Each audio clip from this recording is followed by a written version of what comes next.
Sanibonani, this is Noto R. So sengithi kangenza story time because I'm waiting for ingane ukuthi iphume esigoduke. And I thought to touch off izinto ze-faith nokukholwa njengoba ke sike sathi ukuxoxa ngazo over the past couple of days. By the way, I have 2 shows right now. 27 June, Sise Wild Coast Sun, Eastern Cape or South Coast, and then on 26 September, Sise Carnival City, Big Top Arena. So please get your tickets at Web Tickets. So about myself, mina abazali bam, they met in the church. They got married in the church. They were very young. I think my mom was 16, Baba was 17, if I'm not mistaken. Bashada, which means ukuthi mina ngizalelwe enkonzweni. I never had an option to choose. Like abanye abantu mhlambe they've had to choose ukuthi do I want to be a Christian or do I want to go the traditional route or do I want to... Mina, I did not have that choice because the only thing that was introduced to me was Christianity. Church of Christ. Finish and clear. That was the only thing I learned from my father. I think my father was the one who had a choice because abazali bakhe babe worship amadlozi. Then yena wakhula wabona ukuthi worship amadlozi, it doesn't work for him, and then he joined the Christianity. So you can imagine the challenges that come with being born in the church and having my mind, ingqondo yami mina, it wants to do things ngendlela esuke ikholela ukuthi right. If ever umuntu uqhuzukile wenza isono esithize uyazihlulela. Yeah, so ukhula nje unemthetho eminingi ophila ngaphansi kwayo as a Christian. Kuphinde kube nemithetho eminingi ophila ngaphansi kwayo just as inganeke manje yasemphakathini. So from the conversations that I've had or the things that I was taught by my father about God and Christianity, kuhambe kwafika esigabeni where I was old enough to now have my own personal relationship with God. There were so many things that my peers who just grew up in normal homes that did not have religion ababezenza, and ngithi mhlambe mina ngiyazama ukuzenza zingenzeki because I guess I was set apart. So even namanje, as a grown up, when I was growing up, every Sunday sihamba senkonzweni. Even namanje, the same church I was going with my parents to is the same church that I take my kids to as a parent. So I've always lived my life ngaphansi komthetho. I don't think I've ever had just a freedom ukuthi ngivuke ngenze whatever engifuna ukuyenza, think whatever engifuna ukuyicabanga, and just young, wild and free, or wild, young and free, whatever the phrase is. But I've never had that experience. I've always throughout my life considered my parents, church, bani society ukuthi abantu bazothini, Jesu sengonile, lokhu ngeke ngize ngikwazi ukwenza lokhu kukho konke. Whenever I get to a point where I can question mhlambe ukuthi ukukholwa kwami, am I in the right place? Should I even be a Christian? What if it's a lie?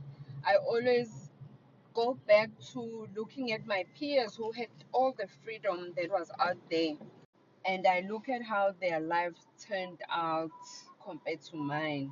Mese ngiyabona ukuthi hayi, noma kuthiwa ngazi ukuthi lento engikuyona iyiqiniso noma ayisilona yini iqiniso, but I'm gonna stick to it ngoba ngibona sengathi impilo yami ibe ngcono, or ziningi izinto engivikeleke kuzo ngenxa yaloyo mthetho loyo. Even namanje ziningi izono mina engingakwazi ukuzenza, nina enikwaziyo ukuzenza, bese niyajika futhi nizongijaja mina ngokuthi ngigqoke into emfishane. Kodwa nina nihleli lapha ezonweni zenu bazalwane, because that's how our minds are programmed, and I think it's the conditioning mhlawumbe abelungu abasifundisa ngayo ngenkathi besi-introduce kwi-faith ukuthi in the correct way your call is to look at yourself and examine yourself ukuthi uhamba ngendlela e-right yini. Kodwa bona basenza saba amaphoyisa, safuna ukuthi sibheke omunye ukuthi akahambi ngokwezwi laNkulunkulu. Sikhotha amavesi, and you are missing the point of really searching yourself ukuthi are you in the right place wena with God before you can look at the next person. I think that's where the concept of check-a ugongolo olusesweni lakho before ulungiso lomfowenu came from. And I think that's where even the concept of he without sin shall cast the first stone eyasho uJesu, because people were ready to stone that woman. Kodwa uJesu mangabe sethi loyo kothi yena akanasono akaqale kathathe amkhanda. Uyabona nje i-audacity esinayo as abantu ukuthi ungathi wena uzazi ukuthi you are not right with God, kodwa meke kwakhona umuntu otholakala esecaleni noma wena umbona sengathi wrong, hayi you come alive ngaleyo mzuzu lo ukuthi how could they. And there I feel ukuthi that is what's wrong with our community today, ukuthi sibheke hlale sibheka komunye umuntu and we forget umuntu obaluleke kakhulu yilo okufanele ukuthi kube uyena ohlale right now. So kuyo yonke-ke imithetho le engintshela ukuthi ngiphila ngaphansi kwayo, one, and with everything engiyenzayo I always search my spirit, because lithi iBhayibheli uNkulunkulu waphefumulela umoya wakhe kumuntu ukuze aphile, wasethi asenze umuntu ngomfanekiso wethu ukuthi asifuze. So I always search myself ukuthi whatever decision engiyenzayo empilweni, does it align with the purpose kaNkulunkulu ngempilo yami? And so even when I'm choosing to wear an outfit, nakuyo yonke imithetho uNkulunkulu angibekele yona ukuthi angiyilandele, ngiyazi ukuthi eyokugqoka uyishiye ukuthi ayibe kimi, ukuthi mina ngidecide ukuthi when I'm putting on an outfit, what is the reason? And the reason is really out of appreciation for my body, ukuthi nginomzimba omuhle, nginomzimba ofit, sengikwenze konke emhlabeni, sengizale iy'ngane eziwu-5, kodwa ngiyakwazi ukugqoka ingubo emfishane because I have respected my body thus far. I've also noticed ukuthi like sometimes I'll wear impahla ezinde, ngishuqule iduku, ngifake like izinto ey'gqokwa umakoti. I found ukuthi baningi abantu besilisa abangi-approach-ayo when I'm dressed like that than if I'm wearing something short, or I'm wearing tight, or I'm wearing pants, or I'm wearing a short skirt. No guy wants to approach me when I'm wearing into emfishane, but bangifuna mangabe ngigqoke into ende because everyone sees me as a wife material, which means ukuthi uma ngabe ngigqoke into emfishane ngiyigqokela mina, ngiyigqokela abafana, ngiyigqoka ngoba mina ngiyayithanda. It's a fashion sense, it's a personal statement, it's an expression of idokodo leli ngiphila ngaphansi kwalo, ukuthi how do I want to present myself in society.